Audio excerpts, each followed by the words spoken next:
Hey guys, what's up? It's Greg Srizavasti with the Cinematics and Find Your Film podcast.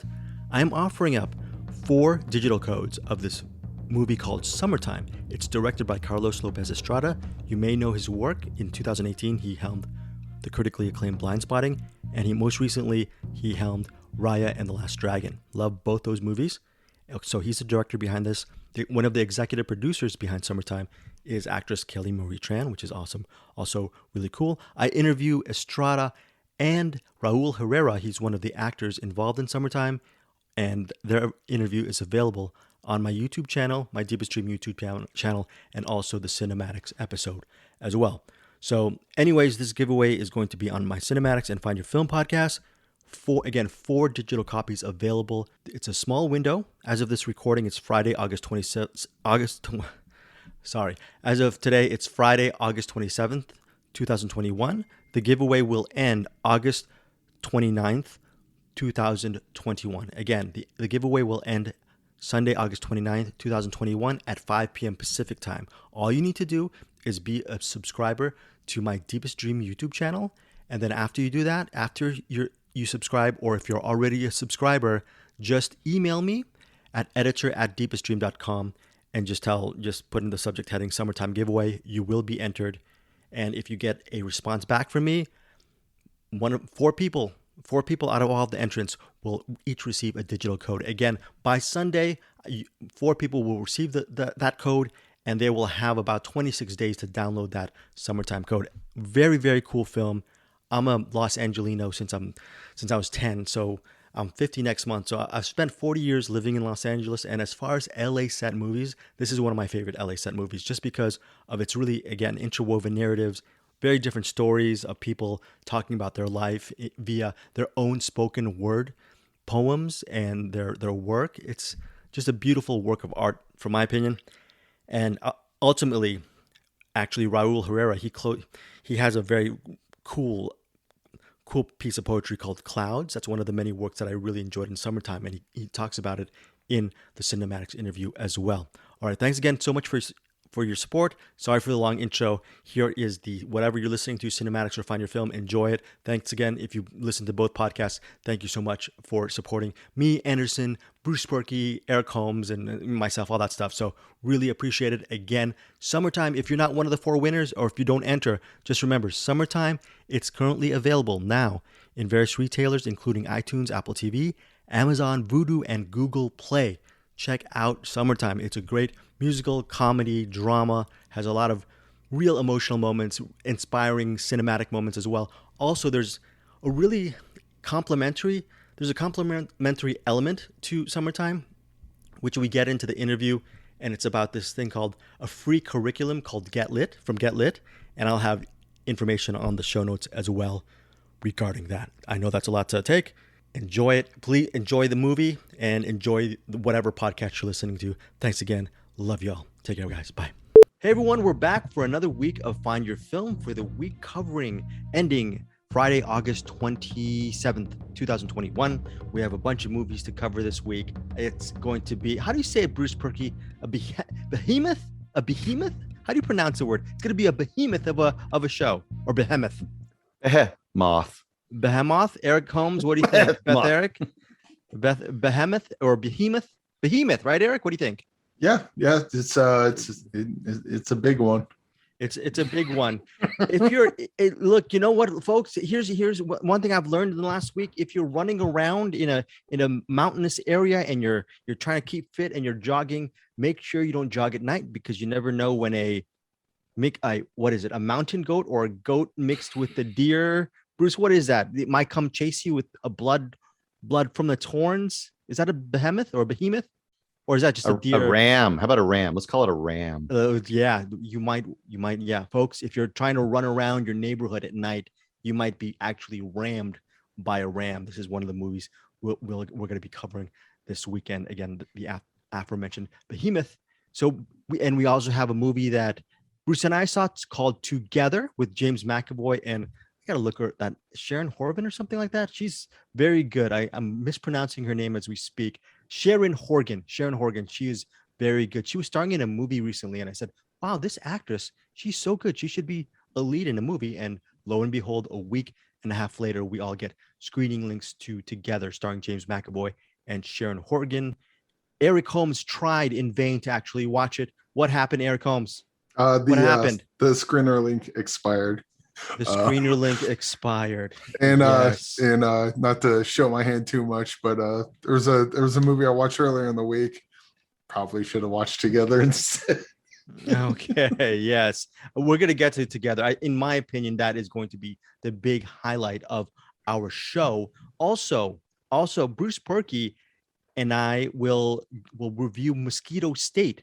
Bruce, you saw Mosquito State almost several weeks ago. You posted a review on Deepest Dream. So I guess it might be. Did you do a rewatch because you love that movie so much? Did you watch it 10 more times since? No, or no? I did not. I did not rewatch it. Yeah, so it was close enough to my watch. I had enough of the other things to watch. I did not rewatch it. And I was trying to get Eric Holmes a screener for Mosquito State, but I think the publicists did not come through. You never received an email link. So a lot of cross channels this week with Eric Holmes's email. A bunch of it is my fault. But the good news is he gets to watch a behemoth of a film, and he'll be talking about that later this week. Eric Holmes, yes, sir. Some emails I did get, though, involved the giveaway for the Lose a Flower Reveal, the remaining posters, along with the German Blu-ray disc. Okay. So I gotta actually give me a random from what to what, like 1 to 30 or something, 1 to 40, 1 to 12, 1 to 15, 1 to listeners for Lose the Flower of Evil. Let's do 1 to 16. 1 to 16. Okay, 1 to 16. I'm gonna pick 4 numbers. This is listeners. We're doing a lot of giveaways for our Find Your Film podcast last week. Juan Diego Escobar Alzate was on our program, the director and writer of Lose the Flower of Evil. He gave Eric Holmes a whole bunch of really cool loose merch. So Eric gave away a couple of DVDs and Blu-rays. Yes, sir. Let's do the countdown. So I got the 3 posters. Then I have the Blu-ray. Mm-hmm. Let's do pick a number for a poster, pick a number for a poster, and then the last one will be the one for the German DVD. Okay, so I will pick first one. Let's see. That will be the first winner. Will be number 12. Number 12, folks. Number 12. That would be Jennifer Kindred. Jennifer Kindred. Congratulations, yes. You won. What did you win? Eric Holmes, what did she win? A poster. And I actually know her. She lives here, so she lives here. I will not have to deliver that. I will just give it to her. Bruce Perky, do you sniff a little bit of fraudulent stuff here? Yeah. Oh boy. I wonder what she looks like. Does she look like somebody on our screen right now? What? No. Does she look? Hashtag the fix is in. Okay, what's the next? I'm gonna pick the second number for the giveaway. The winner will be number 14, Eric Holmes. Well, hey, he's won before. Chad Wilfong. You also get a signed poster. Chad Wilfong. Congratulations, Chad Wilfong. Chad Wilfong is a daily or even once every 2 days contributor to our Cinematics Facebook group. He does a great job. He tells our listeners what he's been watching on a weekly basis. Yes, Eric Holmes. And the cool thing about Chad Wilfong is that he's emailed before and has won before. So that just says, if you've emailed me once and you've won, I got you. But it doesn't help to email me again. Send some dick pics. I don't mind that so okay. much. That's you're okay. Oh, look at this. The besmirching of Chad Wilfong's name. By the way, Chad Wilfong was on our show. We actually reviewed, I believe, the movie. What did we review? Did we do The People Under the Stairs with Chad Wilfong? Yeah. Yes. Yep. Chad Wilfong, great memories of The People Under the Stairs. Great selection. Chad Wilfong, great contributor to the Cinemax Facebook group. Great guy. Also, he messaged me about several weeks ago. He says, the only reason I talk to you, Eric and Bruce, and are part of this group is because I want to have a stranglehold at winning the free stuff. It's not because I like you guys or your podcast. Chad, makes sense. We don't blame you. Along with the DPs that Eric Holmes is mentioning, and you're slandering our podcast, we understand. And does that make sense, Bruce Perky? What do you think of these comments from Chad Wilfong? They may be true or false. He might sue us for libel. What do you think? I once you said DP, my mind was just lost. I'm sorry. Okay. Thank you very much, Bruce Perky. Always classing up the show. Last number. Okay, no, 2 more numbers, right? This is the last one for the poster, and then the final one will be for the piece de resistance. Okay, piece de resistance and 2. But first, let's go with the 1. the next one, I apologize. It seems like the number 15, Eric Holmes, who wins the second to last. What is the second to last one? Is that Bruce? Is that right word? Penultimate? Is that the right word to use? The penultimate winner or the next winner? Mm-hmm. That one.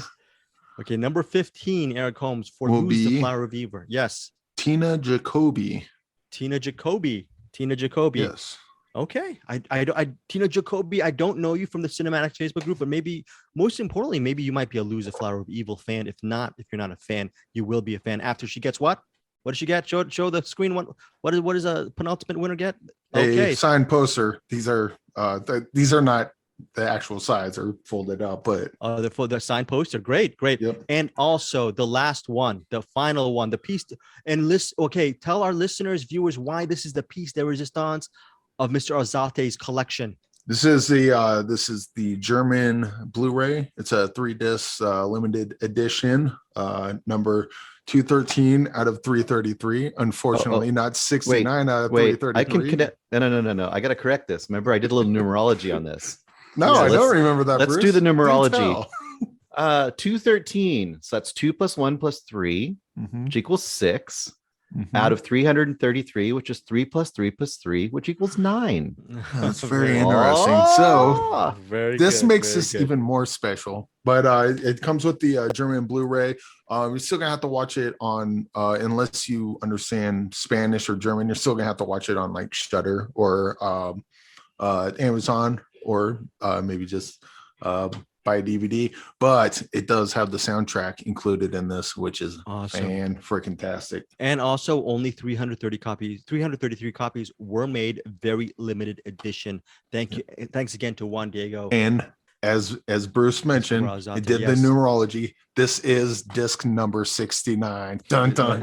And also, listeners, if you want to listen to more about Lose the Flower of Evil, again, like Eric Holmes said, streaming on Shudder, streaming on Amazon Prime, available internationally, stateside on Blu-ray and DVD. Check Lose the Flower of Evil. All of us really enjoyed it. Eric loved it. Bruce appreciated it a second time around, and I really enjoyed it the first time around. Now, last winner is number 8. Number 8, Eric Holmes. That would be Alec Vasquez. Oh, Alec Vasquez. Yes, very good, Alec Vasquez. Thank you. Alec, you're a winner. Alec was so nice. I think Alec several months ago sent over a gift card to people over at Cinematics just for everything we do. So thank you, Alec. Nice for of him. That was very, very nice of you, Alex. I mean, he was a winner before this because his last name is Vasquez, which is a pretty badass name, especially if you dig the Alien movies. But okay, Alex won a couple of times. Alec, again, thank you so much for all your contributions to our Cinematics universe and Find Your Film community. Yes, and show what's the final. Oh yeah, wait, yes. And just remind Tracy Peters and Brad Carper when when we had Juan Diego on. They're the ones that won the drawing for the DVDs. Okay. And I will be sending all of that out this weekend. So everyone should be getting that however long it takes to deliver to you. I have no idea. That was credit to Eric Holmes. It's coming. This shipping is coming out of his own pocket. That's a very kind thing to do. I do weekly Blu-ray and DVD giveaways for the Cinematics Facebook group too. It's coming out of my pocket as well. A lot of things are coming out of our pocket. One of these days, I think we're going to merge the dark side. And we need to, guys, we need to get into some kind of payola scheme where we just get the money. We take. What do you think of that? Instead of give. Are you tired of giving? Wonderful. I'll be right here to catch. I'm a catcher. Wait, am I a catcher? No, I don't know. You just make up abbreviations. You elongate words that start with and end with DP. So I don't know what that's about. I'm sick into my stomach just thinking about that. Now, let us. You know what? Why don't we just start off right now with Together? Okay, Eric Holmes. I'm going to tell you something. I hate to say it, Eric. You missed out. In my opinion, and maybe Bruce might give you might be in he might say something differently. I think you missed out on this one. Unfortunately, you did, because I think this is a really special movie. It's set during almost a year during the COVID lockdown, set in London.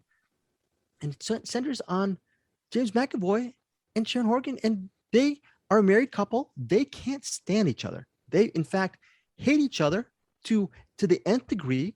And they actually speak to the camera Ferris Bueller style for pretty much all of the movie. So now, does that sound extremely annoying to you when people are just talking to at the camera for about 90 plus minutes? Do you think is that something that you might like, or you might just absolutely hate, Eric Hopeson? What do you think?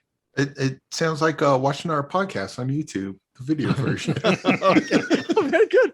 Very, It's very about an astute. hour and a half with three people just staring at you, talking at the camera. Yes, and it's the movie is directed by Academy Award nominee Stephen Daldry. I believe Daldry, and I'm just not even looking at IMDb. I'm guessing right now he directed the movie Billy Elliot some years ago. And again, the lead actors are James McAvoy and Sharon Horgan. And it's basically a story about family. They also have I think, around a 9 to 10-year-old son who is a little bit of an outcast in his local school. It is ultimately a three-hander, mainly a two-hander, because of James and Sharon are the ones who are basically speaking to the camera. I thought this had a chance at being almost insufferable because of that construct, Eric and Bruce.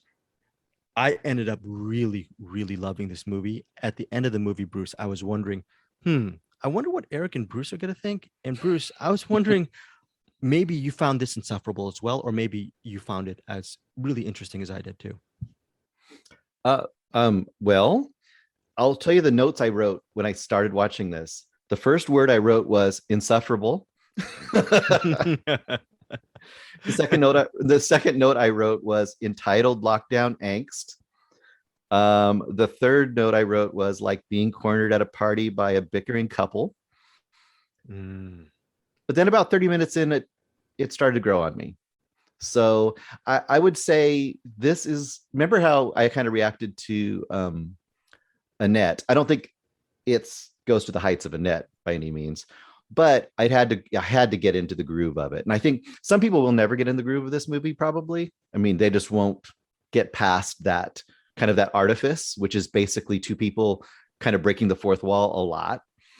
But I feel like there's a point in this movie where it stops being so much bickering and so much kind of just playing with these kind of unlikable characters, and it lets you start to see more and more kind of their actual characters. And I think that's where it grows on you, especially around 30 minutes or 40 minutes. There's a couple of scenes where they talk almost monologue straight at us, and the other person isn't there, or the other person's not involved, and it gets really emotional, and it gets really it felt like more like real life story was being told to me. Like maybe this is actually accessing some experience somebody had during the pandemic. And I think that that's when I kind of got on board, and I started to see these characters other than kind of caricatures, which is more how they started. I wouldn't say it fully redeems itself all the way through. I think there's still moments later on that are kind of like that, but I would say the second 2/3 of this movie are pretty darn good. And the performances of James McAvoy, and especially Sharon Horgan, Yes. the performances are undeniably great. So if you love great acting, I mean, this has value added, but I think it has more going for it than that. And I think that depending on your experience with the pandemic and kind of what your experience being in lockdown was, this may hit some people really hard, but I think a lot of people will find a lot to like here. Also, this movie is not as hard to watch as one would think. And I'll tell you why, because it's set in different chapters, different periods within this pandemic year. So you can actually drop in on them whenever you want. You can watch 15 minutes of together, come back, do the dishes, come back. You can't do it now because it actually opens in theaters August 27th. But eventually when it hits streaming or Blu-ray or however you're going to get it, this is not one you have to watch throughout the entire thing. Unless you bring the dishes to the theater with you. Unless you bring exactly, Eric. Unless you bring yes. You know, I was so surprised at how really I absolutely enjoyed this movie. It is an acquired taste, because this is one of these movies. We're going to talk about another movie coming up very, very soon, where sometimes all you need is some really great, exceptional actors to almost read I'm not saying, when I say phone book, this is a well-written phone book, but all you need is some really good writing and actors, and really you don't need maybe a backdrop, and it can still work as a movie. I mean, Together proves that, because they're so charismatic and they're so talented. Strong recommendation for me. Bruce, do you recommend this movie? I do recommend it. I mean, this is one of those that it's kind of a reserved recommendation. I think if that format, I would say if you're kind of annoyed by it at the beginning, kind of like I was, give it about 30 minutes just to see if you can kind of get into the groove of it. And if you haven't after about 30 minutes, it may not be for you. But I think it gets deeper as it goes, which is to its benefit, you know. And to what your point, it's saying Together is a comedy. It is also bittersweet. It's biting, and ultimately, it's depending where you are regarding COVID, the pandemic. It can be very triggering. So there are moments in Together where they're speaking about mortality, loss, and right to the camera, and it's raw, especially if you have a firsthand experience with this with COVID. Okay, so that's, I guess, a little bit of a warning, Bruce. With that, would you? Yeah, a Would you little bit say? of a warning. I mean, yeah, like I said before, depending on your Yeah. experience, it may be more impactful for the good or bad. Also, I want to mention of the humor part of it. Would you agree that some of the ongoing stuff with their kid is some of the most humorous in the whole movie? I think it's humorous. I think it's also very understated compared to Yeah, everything else because that's a nice respite from all of that word salad that's being thrown at us, right? So yeah. But how they're like relating to us, but there's this whole thing of this fourth wall thing is kind of this artifice, but there's this kid in the background the whole time. So every so often they'll be like they'll kind of like come in to us like, hey, you know, we don't want him to hear this, you know, that kind of a thing. So it's kind of interesting. yeah, yeah, very, very, very cool. So again, that is Together, comes out August 27th in theaters, starring Sharon Horgan and James McAvoy. Like Bruce said, really exceptional performances by those two. Next up is a movie that, look, I said earlier in the week about Cinematics face on our Cinematics Facebook group that I rarely, if ever, quit on a movie. I'm not saying I quit on Behemoth or Behemoth. I'm not gonna say I quit on it. I'm just I'm gonna likely say I didn't have enough time to actually watch the movie, but I got through, I would say maybe about 70% of the movie. So I remember per Eric's rules, I mean, you have to really watch the entire movie to give a full review of it. Eric Holmes, let's start. I mean, this movie, I don't know, what is it about? It's about, like it says, okay, it's a VFX heavy directing debut of digital artist Peter Sefcik. And over the years, he's worked on such films as Avatar, Harry Potter, Shrek, Star Wars franchises, all that stuff. He's an expert in his field. Okay. Now, here's the thing. The movie, it's weird because it centers on this guy named Joshua Riverton. He's been working for this global chemical company. He believes that whatever they're doing has been harmful to the environment, so harmful that I guess their what is it? Their imprint on humanity has actually affected his own daughter. His own daughter is terminally ill in the hospital, and Joshua, instead of just spending time with his wife and his daughter and supporting her in the hospital, he is out. He's out trying to protest the leader of this global chemical company, and Dr. Woland. Woland is his old boss, and it's basically, yeah, that is the story behind Behemoth. And that's the thing. There's some creatures in this. There are some demons. There's some weird VFX, a lot of special effects here. So that's fun to watch. But I'm not gonna really give my full review of it. It was for me tough to take. I'm gonna say this straight up because of the dialogue, which the screenplay to me was extremely secondary, and I'm gonna say it to the point of being infantile. I could not get through some of the dialogue in this movie, some of the acting, some of the plotting, some of the pacing. I was just looking for it. I'm a De Palma fan, so I like visual stuff. I was fine with the special effects. So if you want to see, for me, I'm not reviewing it. I'm just saying this movie might be value added if you want to see some special effects. Other than that, a lot of the elements, the mise en scène of this, to me, does not make even a nice hors d'oeuvre. Eric Holmes, your thoughts on Behemoth? Well, you just read off the plot, and I'm just gonna go ahead and take your word for it because I was so checked out on this movie. Yeah. The opening scene was pretty cool. Like the computer effects, were a little bit off, but for a movie like this, I thought they were more or less pretty decent. But yeah, dude, that that dialogue is it takes a special talent, I guess, to write it like that. This felt like a Sharknado movie to me, and I'm not a fan of the Sharknado movies. The so bad they're good, like that kind of stuff doesn't really. But then I think the Sharknado movies, they're trying to make bad movies, right? This doesn't feel like that. This feels like they try to make a good movie, and it's just like, again, it looks fine, and the effects, for for probably what they had to deal with was pretty good, and the fact that the director's effects guy, you know, that makes sense, but oh man, that you need to have someone read your script before you start shooting it. I will say this. You I need will to say start this. getting notes. You made a good point. You made a good point. The movie looks fine, and we have to give some bonus points that the movie only cost $65,000 to make. That's pretty impressive. But they should have spent 70,000 and used 5,000 of that to have someone else maybe take a pass on the script. Because I think that alone hobbles this movie. But on the same token, even though I don't like Sharknado type movies, I know there are a lot of people that do. And this is probably going to be one of those type of movies, probably not on the level of The Room, but this is going to be one of those movies. And even people listening to this, that I think you're going to watch Behemoth and you're going to get a lot of joy out of this. It's definitely not, my cup of tea.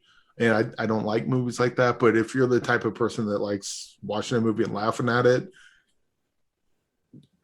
get some friends, get some beers, and have fun, because this is kind of that movie.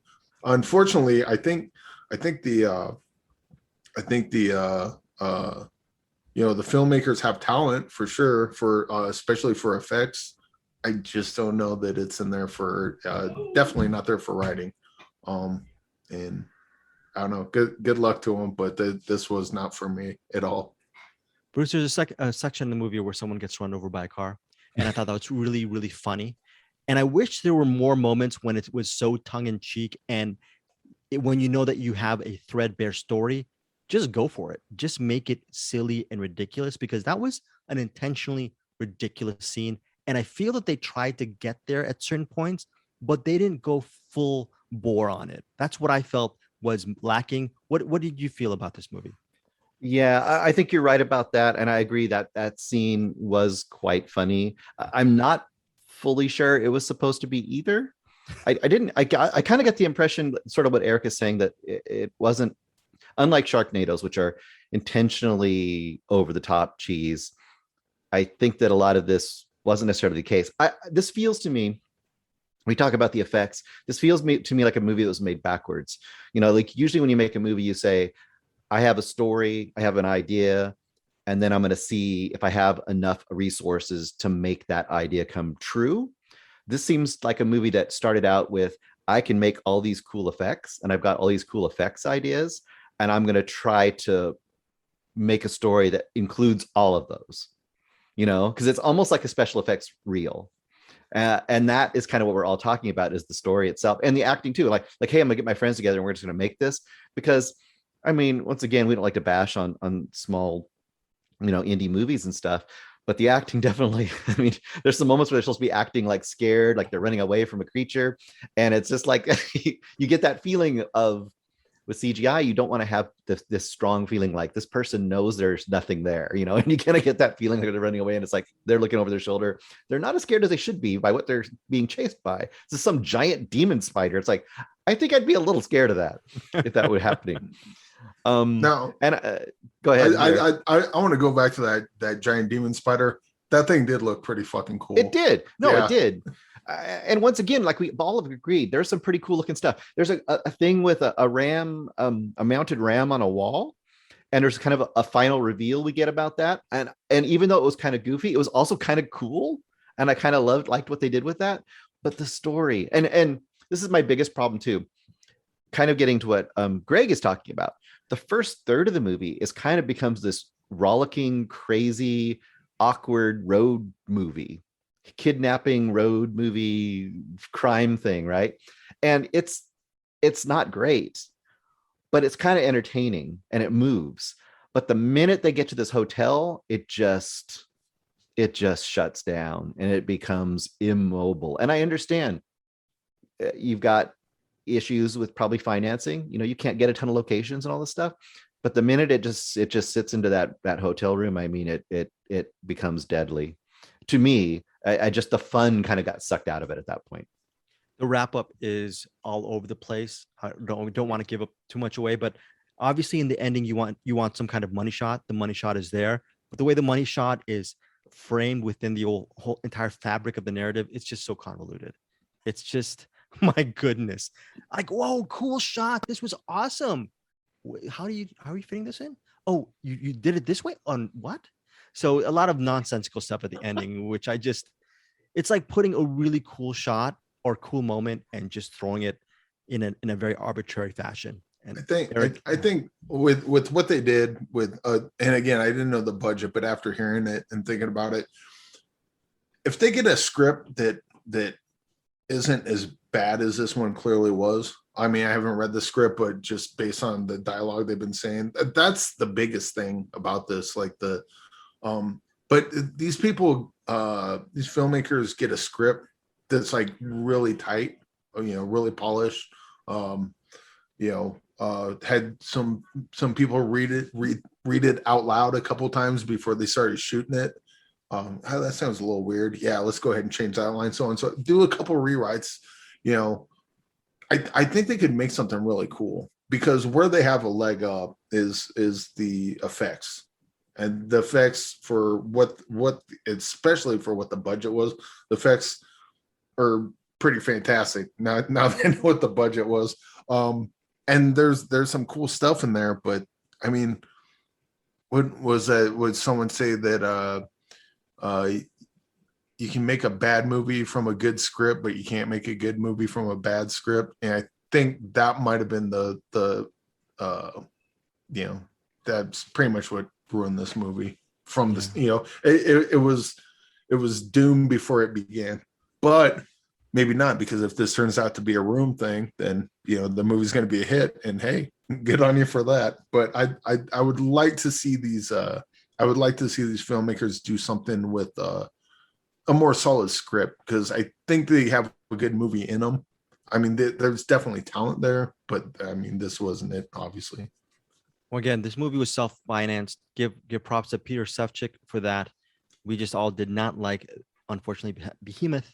And hopefully, like as Eric was saying, that hopefully it will be, Peter will make some more films, and hopefully we'll like them. Yeah. This one we did not like. We love the passion and the hard work that he put into it. It just did not click with any of us. There are some moments, like Bruce was saying, that I did laugh at, and I just wish Peter just went all the way for it. Just bang your head against the wall and just say, hey, you know what? Screw it. I'm just going to make this completely a crazy ass movie. And that's where they should have gone. Should have done a little bit more world building behind some of the demons and creatures in the movie. A little bit of that, even if you don't have the money, just punch up. And again, this movie, I think if this movie gets any success, it's going to be like a cult sort of thing, like a midnight movie, like get some friends and laugh at it. Probably not what they were going for, but I think if this movie gets any success, it's going to be in that kind of area. Okay, so Behemoth comes out on August 27th. It'll be released nationwide. I'm assuming a digital release as well for this. It's going to be available in select theaters and digital platforms August 27th. Obviously with this show, we don't want to beat up on indies, and we're wishing, like Eric was saying, we were wishing the best for this movie. Speaking of movies, there are some movies that actually really end up really actually annoying the living crap out of me. And I'm just going to have to say it when they do, because I just can't. Like, for example, several weeks ago, we did this movie called John in the Hole, which Eric Holmes and Bruce Perky did not like one bit.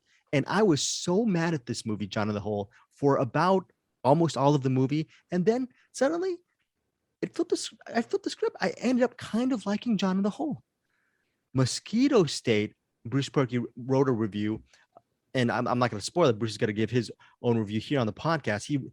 I wrote a review on Deepest Dream, and I was really excited about this movie, in a sense, because it's really cerebral. But this movie really, Mosquito State, by the way, comes out on Shudder on August 26th. Okay. Again, apologies to Eric Holmes. You were not able to see this movie. This is something that would have been interesting for you to watch. It's set in August 2007, centers in Central Park. Wall Street data analyst Richard Boca, played by Bo Knapp. By the way, Bo Knapp is a very interesting character actor. Sometimes he's a lead actor. Here he's a very interesting guy. He was a bad guy in Death Wish. He started The Signal. I'm sure you've seen him, Bruce, in a couple of times. Bo Knapp in a bunch of stuff. You've seen him. Oh yeah. Here he does his Christian Bale, almost the Christian Bale, the machinist look, because usually Bo Knapp sometimes gets really bulked up.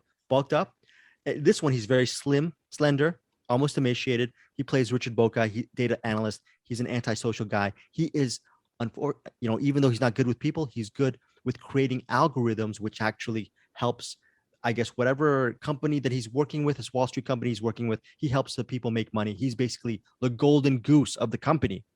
The problem is it's August 2007. Sort of right before the big subprime mortgage crisis of 2008, before all this financial world will come tumbling down on everyone, especially the consumer. And Richard Boga has no idea why the graph of his algorithms is not working to his specifications.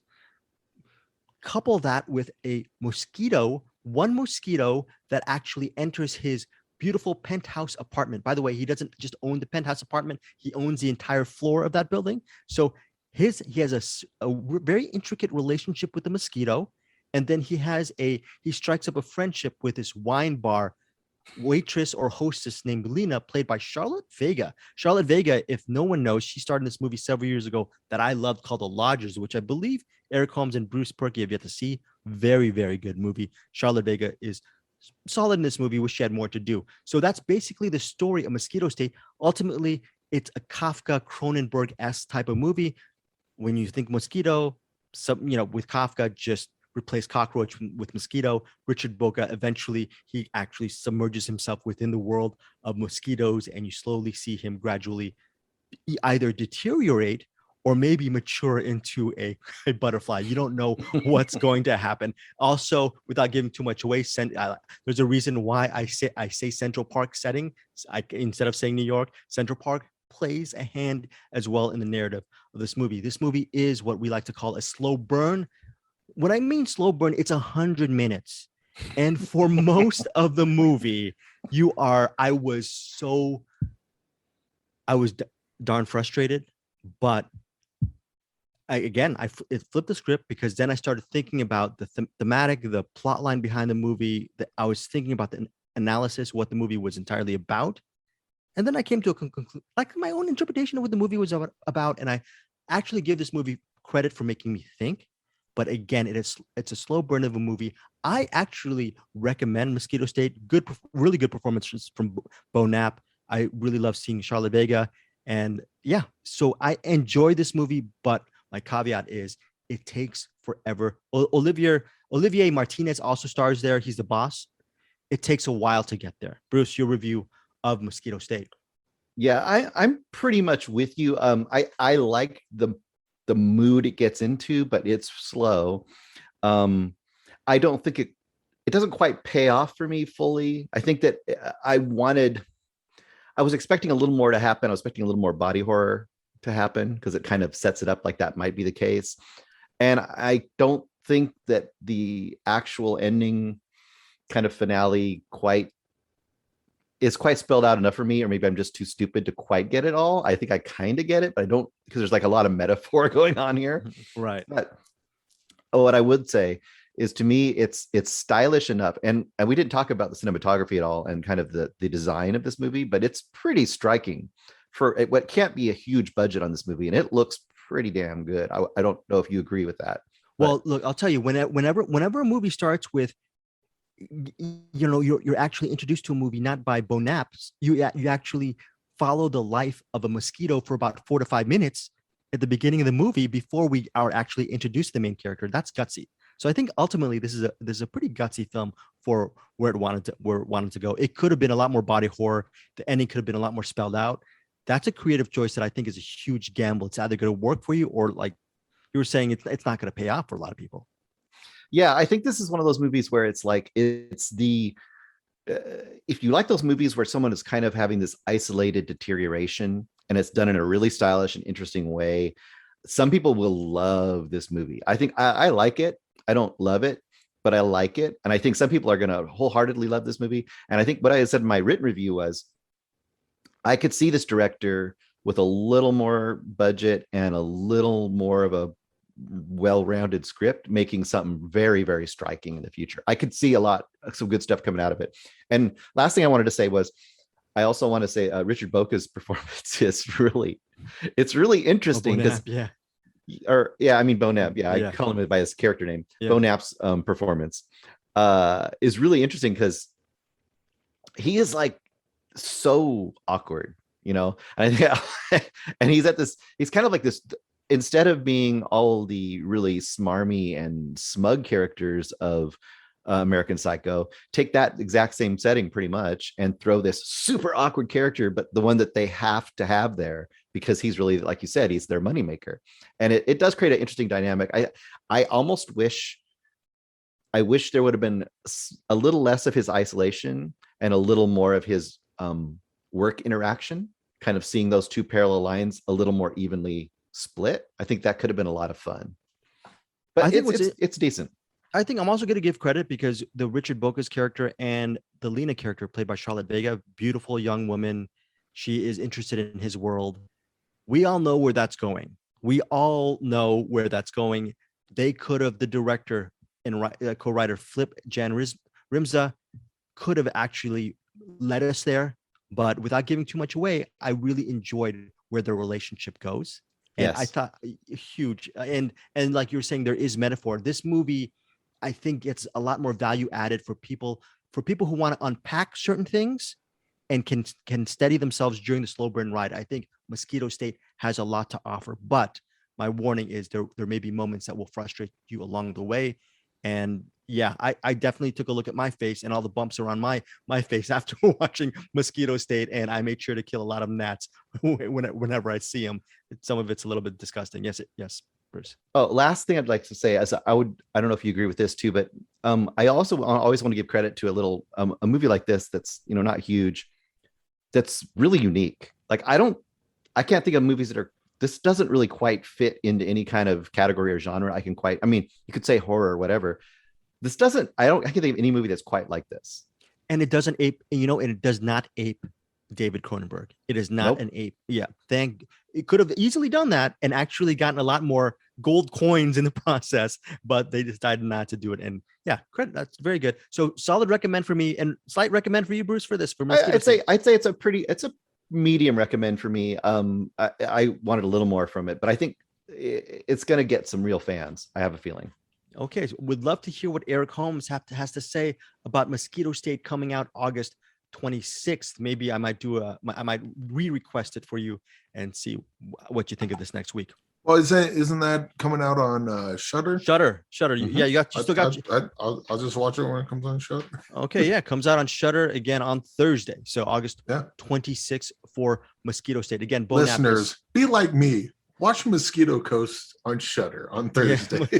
Well, again, I have not watched Mosquito Coast. That's a movie directed by Peter Weir starring Harrison Ford that I have yet to see. But I'm sure you've seen that, Eric Holmes. And Bruce Berkey. I definitely have to see Mosquito Coast. Mosquito State, though, see it on Thursday or Friday, Eric, and give us that rewind.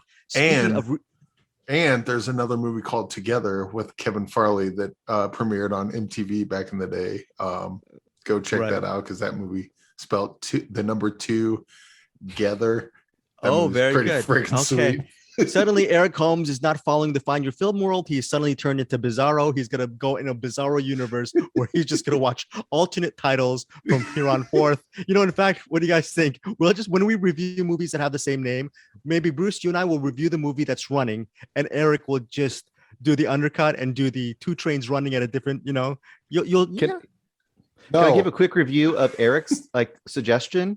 Yeah. I would say his suggestion is too legit to quit. Oh, too legit to quit. Very good. I didn't see My Heart Can't Beat Unless You Tell It To. I saw the other My Heart Can't Beat Unless You Tell It To. By the way, Eric, before we go to your rewind, can you just say My Heart Can't Beat Unless You Tell It To, which I recently received several weeks ago on Blu-ray. Is it still one of your favorite films of this year? Oh yeah, for sure. It just kind of hit all the right notes for me. And people should see that movie if they want to fill in the be blank. depressed and get like on the edge of their seat and kind of hate their life a little bit. That is a ringing endorsement from Eric Holmes. That, and considering being depressed and rethinking your life, and that's still one of his favorite movies. Wait to hear what are some of his worst movies and how that'll make you feel. That is interesting. But you know what? A movie that he might like is a movie that he rewound. It's, I'm just gonna call it BRS. Take it away, Eric Holmes. What is your movie rewind this week? Yes, Bruce, among other people, has told me to watch Blood Red Sky, and it finally did. And that movie was pretty freaking sweet. It's what I liked about it was, did you mention what it like? Is it known what that movie turns into?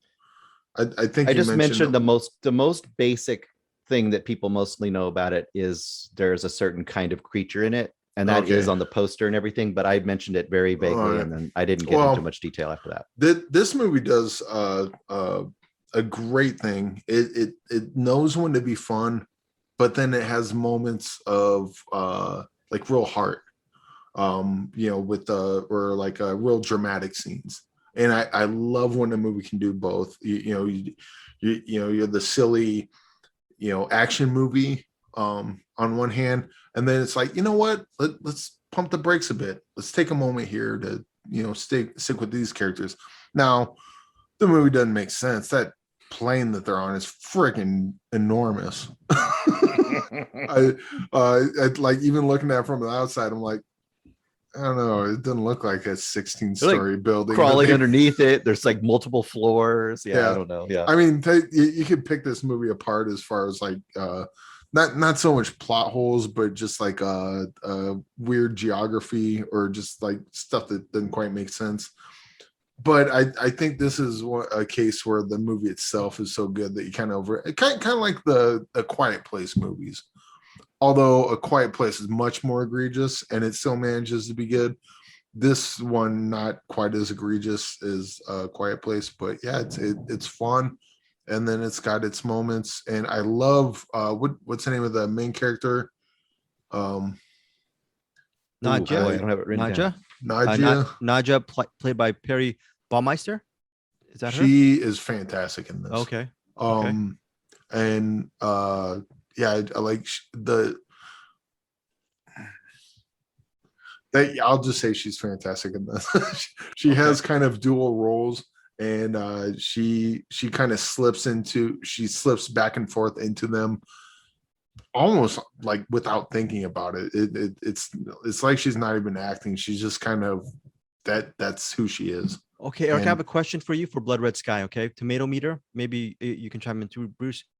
Tomato meter 80%, and a lot of people are recommending. So critics 80%, audience score over 500 ratings. It has not a really good score of 57%. So my question to you is, do any of you guys have an idea why the score would be so low, whereas the critics are really high on it? Is there some kind of divergence there? Like this movie might not appeal to people who blank. That's what I mean. My guess is that they didn't like some of the violence in it. That's the only thing that makes sense to me. Like the 80% sounds about right. I would go a little higher on it, personally, but 80 sounds about right. I could see people getting into it thinking this is going to be a exciting hijacking movie, and when it makes its turn, they might be like, "What? That's not what I wanted," and they're just not into that kind of thing. So that could be a thing too. Like the double genre thing might throw people off, as opposed to us, which obviously we both like it. Yeah. That would be my guess. Like, I thought it was gonna be this. And how was the villain? Good villain, right? Yeah, he was definitely like way over the top.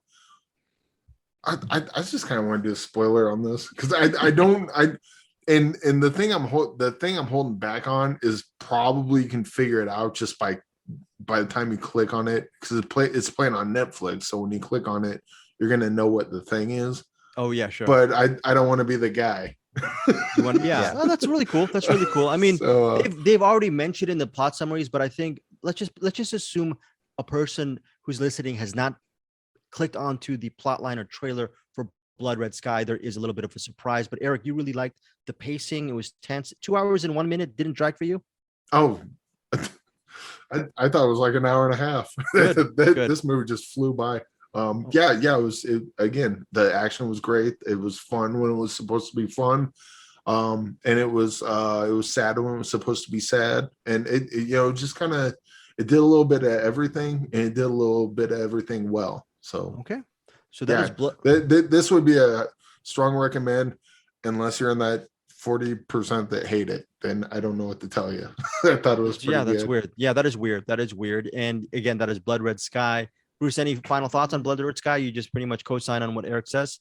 I co-sign on it, and for me, a perfect example of how it's way better than it should be. I usually would hate this, but almost the whole movie is a flashback, and then within that, there's a flashback, and I would usually be like, "Oh hell no!" But I was perfectly on board with that flashback, and actually, that flashback was amazing. So, I like this movie quite a bit. It's a ton of fun. Okay, so that is 2 recommendations on Eric Holmes's movie rewind this week of Blood Red Sky, and of course, Bruce Perky, probably as he always does every single week, he saw this a million years before Eric or I did. So he liked that as well. I wouldn't be surprised, Bruce, while we're recording, if you're actually subtly watching on an iPad next week's movies to get such a big leg up on me and Eric to make us worried. Are you watching a movie right now? I'm almost done with Dune. Hang on. Very awesome. That's a joke of the week for you. So that was very, very good. We're done with our features. We're almost done with our rewind. Bruce, I'm going to get to you in a second, okay? Because we're going to get to this really Apple TV Plus thing. I just want to quickly mention there's a movie, speaking of Rotten Tomatoes, there's a movie called Sweet Girl. It's on Netflix, and I'm going to put a disclaimer here. Netflix is very kind to the folks at Find Your Film podcast, and they give us screeners whenever I actually do my friggin' job and I realize what's coming out on Netflix the following week. Next week, I don't know, Eric and Bruce, you don't know this. If you check on your email or on your iPad or whatever, or your Netflix accounts, you will have preview content of the new Michael Keaton movie, Worth, which comes out next week. So we actually have, so basically Netflix is part of the familia. We love them. They give us links, but that said, we have to give honest reviews. Okay. Sweet Girl currently on Rotten Tomatoes. They gave me an early link last week on Wednesday. I did not want you guys to watch Sweet Girl last minute. Like, hey, Bruce, Eric, it's a Wednesday morning. We tape Wednesday afternoon. I just got a screening of Sweet Girl. You guys want to actually forego work or actually just watch Sweet Girl while you guys are working hard at your respective jobs? I overslept with the alarm today, so I probably could have done. Wait. Your point is well taken. I just watched Sweet Girl. I'm done. I got it. Okay, very funny. Sweet Girl came out last Friday, and here's the ratings right now as of this recording on a Wednesday. Okay, on a Wednesday, August 25th. Tomato meter 18%. Okay, audience score 46%. Okay, now the actors involved is Jason Momoa and Isabel Merced. I'm sure you guys might know. You guys don't know who Jason Momoa is. Isabel Merced, you might not know who she is. I bet you guys actually, once you mentioned, she's the young girl from Sicario. I think it's called Sicario 2, Day of the Soldado. She plays the young girl there. She was also Dora the Explorer. And the movie centers on Momoa's character. He's a family man. His wife is dying of cancer. The problem is she's promised by a doctor a treatment, a pill that will help either slow down her cancer or really dramatically help her chances of survival. This is not a spoiler. This happens within minutes. She doesn't get it. And because of Big Pharma has some conspiracy maybe with the government, Momoa's character, the family man, he goes on a revenge-filled rampage to figure out to actually get the people involved with not letting people like his wife get the drugs, okay? Get the pill. So that's and Sweet Girl is Isabel Merced. She plays Rachel, the daughter of the family man. The family man is Cooper. Does this movie deserve? It clocks in at an hour and 50 minutes. Momoa produced this movie, and Brian Andrew Mendoza is a director. I believe he did a previous movie with Momoa called it was called Braven or something like that. I don't know. Probably, Eric, you might have seen it. I'm thinking it might be right up your alley. No, but it sounds like you're describing John Q. That's very cool. I actually did a press junket for John Q. Yeah, I was gonna, yeah. You know what? I'm sorry. This is a little left turn. John Q at the press junket, Anne Heche. Anne Heche. There was this girl I was kind of crushing on, and I used to do my little, Bruce Willis and Sybil Shepherd moonlighting thing with her, except that she wasn't too receptive. This is not harassment. This was just like we used to have playful banter, and then we had playful banter during the interviews for John Q with Anne Heche, and Anne Heche said, "What are you guys doing?" And I made a crack about how we're eventually going to get married one day, and she just gave me and then Anne Heche a disgusted look. And Anne Heche at the John Q junket said, "Hey, what's your problem? He's pretty cute." Anne Heche, love her forever for John Q. That is my sideways. Anne Heche thinks Greg Strzavossi is pretty cute, and she's not wrong. Oh, thank you, sir, very much. No, so that's my little sidewind, rewind, movie rewind. Let's get back to Sweet Girl. All of these things, these ratings, does it deserve it? My answer is absolutely not, and has nothing to do with Netflix pretty much helping us with screener links. I ended up really liking this movie. My mom saw 15 minutes of this movie. She quit. She said, "I can't take this movie anymore. Forget it." And I go, "What's going on?" I watched the entire movie, and all I'm going to say is, if you want action, you're going to get it.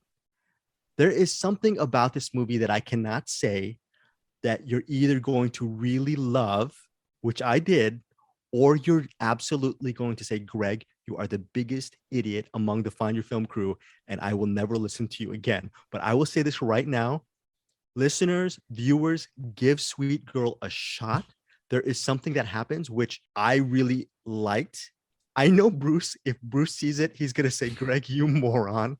Eric, I think, will actually say, "Hey, you know what? Not so bad." I don't know. I'm not telling you guys to see this, but I recommend Sweet Girl again. Tomato meter 18%. Those are just critics. And then look, here's the thing, Eric Holmes, 46% of the audience score. I am among the 46%. Now, I wonder if you guys are going to be the 54 or the 46 if you ever get around to watching Sweet Girl, which is now playing. I mean, on you're Netflix. You're selling it pretty hard, so I'm definitely going to watch it one way or another. All I'm going to say is I love Jason Momoa. I'm sure you guys know how I feel about Zack Snyder. Okay. I think this is, in my opinion, Isabella Merced. My fault. Isabella Merced is very, very good in this movie as well. Excellent performance by her. She's a child Terminator, I guess. She's a child Terminator. That's what she is. Okay, Bruce, you just spoiled it again. Yet again, Bruce spoils the big twist in Sweet Girl. Okay, now. Oh, yes, sir. So the movie you're describing, Sweet Girl, sounds like John Q, starring Denzel Washington. And Denzel Washington and Jason Momoa, what's both their catchphrases? My man. Right, very good. Coincidence? Very good. I think not. And it's another coincidence all throughout the movie in Sweet Girl. Jason Momoa always says it's the little things. So we'll there's a lot of coincidence. Oh, you don't like the little things? Bruce, you don't like the little things? Don't like the movie, don't like the Bush song.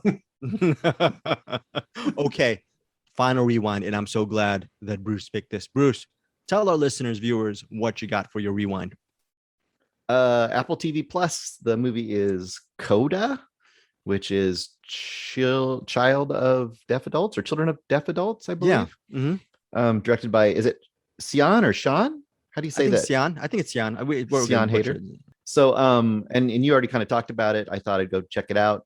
The story is of Ruby, and she is the only hearing member of a family. They work as a small fishing boat in a New England town. I think it's not too far from Boston. I think it's Gloucester. I think. Oh yeah, you're right. Yeah. It's Gloucester. Yes, yeah. You're right. And they, she helps them with the boat, but then in her off time, she secretly loves singing and loves music. She's finally takes the step to go into choir, and that's kind of the beginning of her, of the plot of the movie. Is her kind of exploring that and seeing where it will go. As you said, Emilia Jones, who plays Ruby, is amazing. She's really good, really, really bright. She has that kind of energy that you could see her being in a lot of different kinds of roles, and she is super likable. But also she's not just the super sweet, like kind of saccharine Disney kid. She's got some bite in this movie, which I appreciate. And then her family is great too. Marlee Matlin is her mom, and then is it Troy Kotzer? Troy Kotzer, yeah, Troy Kotzer. Yeah, as her dad is kind of a standout, this movie as well. So Very the good. biggest thing about the biggest thing about this movie is it doesn't break a bunch of new ground. This is not experimental filmmaking. In some ways, it's almost like the kind of movie you could see, like in the look of it, it could almost be like Lifetime or Disney. I mean, it's very straightforward filmmaking in its style and presentation, but It's it's got great unadorned. characters. It's totally unadorned. Yes.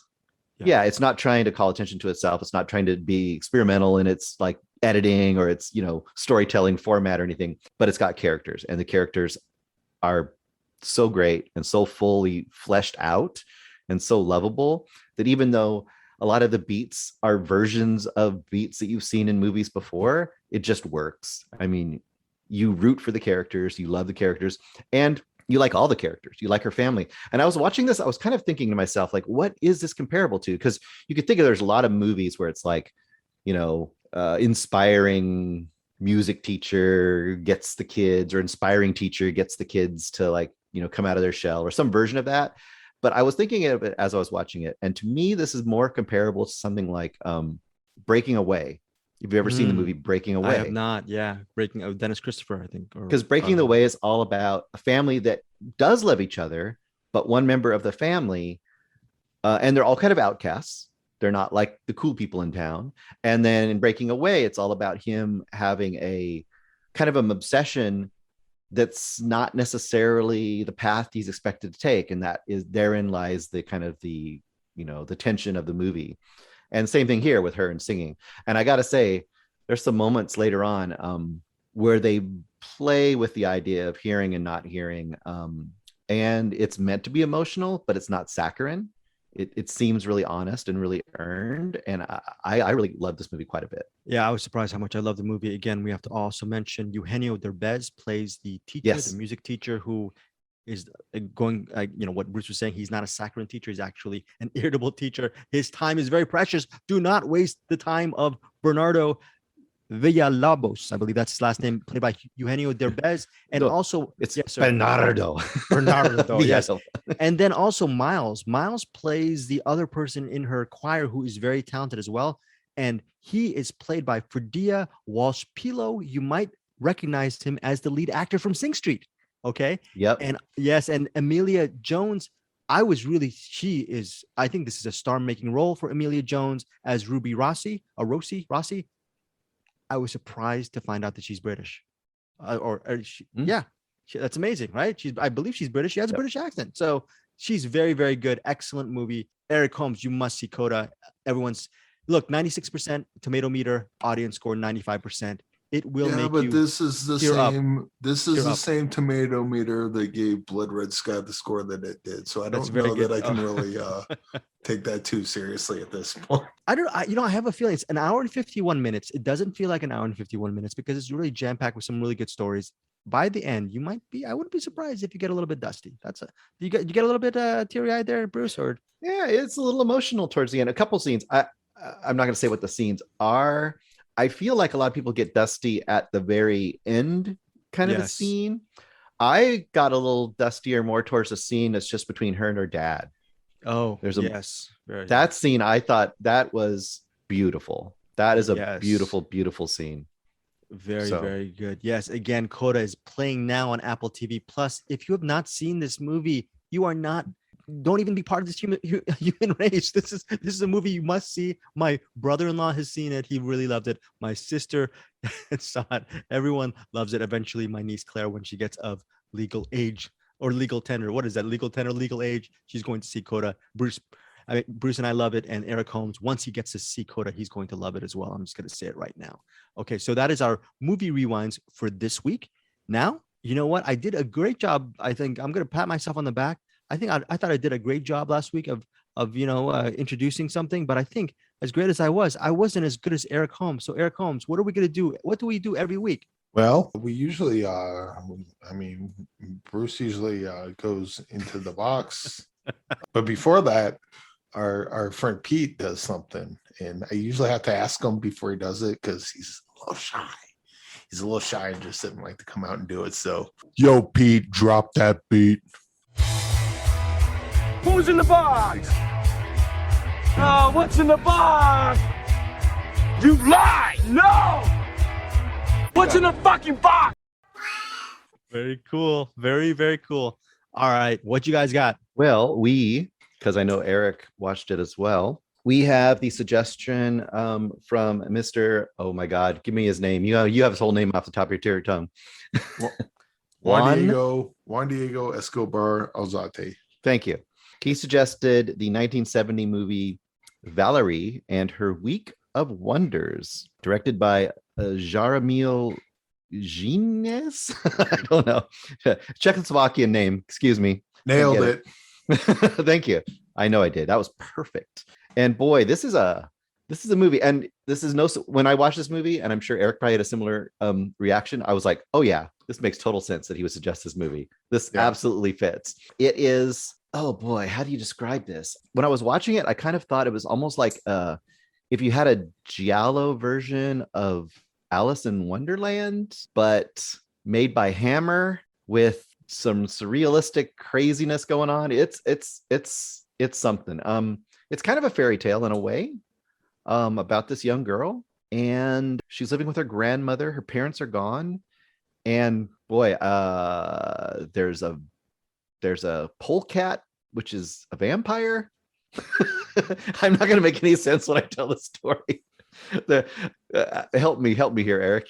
How do you describe this movie? It's kind of like a oddly enough, it's like a family drama. I mean, you said it's a vampire movie, but it's kind of the main girl is, her family history is being revealed to her as the movie goes on. I'm not sure what I could say to. It's weird because I don't want to say too much to spoil it, but at the same time, I could spoil everything, and I don't think anyone would. It's one of those type of movies. But it's definitely like giallo. It looks kind of like a giallo, and maybe it is. I mean, it kind of is because it has a mystery element to it, and it's got some weirdness to it.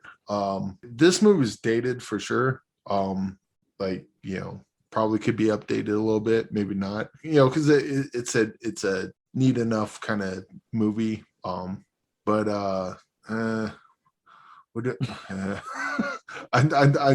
to. This is like trying to describe like Fando Elise. It's like you describe the things that happen in it, and then as you're describing, you're like, I'm not making it like a sense right now. But, this is really hard to describe. I mean, it's got a lot of like fantastical elements, I guess I'd say, and it's really beautiful in that kind of late 60s, early 70s kind of cinematography. Would you agree on that one? It's very fantastical, but it also, I think it's also made to be highly symbolic. I think there's a lot of really dark stuff that it's indicating that doesn't necessarily, I mean, even though it has vampires and whatever you want to say in kind of a weird way. Yeah, but it goes a little beyond just like a vampire's going to kill you. Like there's a trigger warning. There's not necessarily incest, but it gets incest adjacent, maybe. And there's a lot of stuff with the church, and witches and witch trials. There's all kinds of stuff going on in this movie. Yeah, that ending was actually okay. So there's a little tiny detail, but when a witch was being burned, we'll say a witch was lit on fire, and the hair, like it looks like someone's standing. They tie her up to a stake, and then there's fire in front like this. If you're watching the YouTube video, and here's a fire, and we all know how that trick works. It's like, oh, they have the fire up front and the person's in the back, but they do a close up of the girl, and then the fire's in front, but you see her hair, and it's like does that thing where you like take a lighter and burn the hair. It's like kind of knobby on the end of it, like. So there was some really cool like details and really cool effects that they did in this that I'm actually kind of surprised. And in that particular effect, I'm like, I mean, did they just burn her hair? That's the only thing that makes sense. But yeah, this was a really, it was a strange one. This is not going to be for everyone, but if you like giallos, if you like vampires, if you like just watching like cool old effects movies, this would probably be up your alley. And how long is it? Like Yeah, I was gonna say it's not very long. It's 69 like 70 minutes minutes or something. Yeah, it's less than an Pretty hour sure and a it's 69 minutes long. half. Not counting credits. The movie's 69 minutes long, which is the perfect length of any movie. So worth a watch, Bruce. What do you think? I think so. I mean, if you're into, and we were talking about with his film with Lou's Flower of Evil, Jodorowsky's movies, and all those kind of movies. If you're into that kind of surrealistic magic realism, that really trippier, more psychedelic style of kind of arty horror, definitely worth a watch. Oh, another fun thing about this is all the vampires. So there's a couple of vampires in this, and I don't know if this was a mistake or intentional, but they had whenever they show the vampire teeth, sometimes they had like traditional vampire things. Sometimes they had the Count Orlok like rat teeth. Sometimes like they had the teeth go like it almost seems like every time they showed a vampire, it was a different I don't know if you want to call it genre of vampire, but that was kind of fun to watch as well. Yeah, I almost felt like we were getting a different version of folklore that maybe we're not even as familiar with. Yeah, because there's this whole idea of the vampire. You know how we think of vampires turning into bats. This vampire would turn into like basically like a weasel. And I was like, I don't know what that's all about, but I guess that's a thing, you know. Oh, and then there's the grandma at the beginning.